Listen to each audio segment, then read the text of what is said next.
University police station మేము complaint ఇస్తాం. చట్టబద్ధంగా ముఖ్యమంత్రి రేవంత్ రెడ్డి మీద ఖచ్చితంగా చర్యలు తీసుకోకపోతే భారీ పరిణామాలు ఈ రాష్ట్రం చూస్తుంది.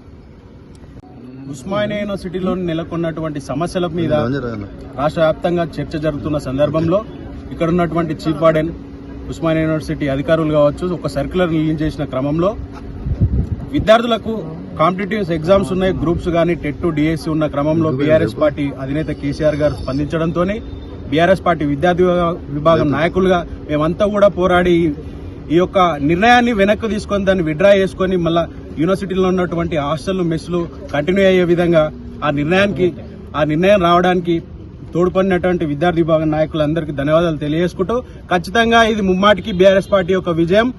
ఉస్మానియా యూనివర్సిటీలో విద్యార్థులే కాకుండా రాష్ట్ర వ్యాప్తంగా ఉన్నటువంటి విద్యార్థులకు, నిరుద్యోగులకు, యువతకు వారి యొక్క ప్రయోజనాల కోసం పోరాడాల్సి వస్తే అది ఖచ్చితంగా కేసీఆర్ గారి నాయకత్వంలో బీఆర్ఎస్ విద్యార్థి విభాగం పనిచేస్తున్నదనేసి తెలియజేస్తూ ఈ సర్కులర్ ఏదైతే ఉన్నదో దాని మీద నడుస్తున్నటువంటి చర్చ క్రమంలో గౌరవ ముఖ్యమంత్రి రేవంత్ రెడ్డి గారు బాధ్యతాయుతమైనటువంటి పదవిలో ఉంటూ వారు ఖచ్చితంగా దాన్ని ఎడిట్ చేసి ఆ లాస్ట్ ఇయర్ ఉన్నటువంటి సర్క్యులర్ను ఈసారి రిలీజ్ చేసినటువంటి సర్క్యులర్ని ఎడిట్ చేసి దాన్ని ఒక అసత్య ప్రచారాలకి ఈరోజు ప్రచారం చేసుకుంటూ విద్యార్థులను, యువతను కూడా తప్పుదో పట్టిస్తున్నటువంటి దుస్థితి ఈ రాష్ట్రంలో ఉన్నది.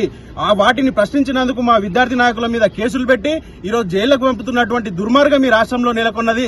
మిస్టర్ రేవంత్ రెడ్డి, ఈ రాష్ట్రంలో ప్రజాపాలన అన్నావు, ప్రజాస్వామ్యం అన్నావు, ప్రజాపాలనలో విద్యార్థుల మీద కేసులు అయితాయా? ప్రశ్నిస్తే కేసులు పెడతారా అనేసి ప్రశ్నిస్తా ఉన్నాం.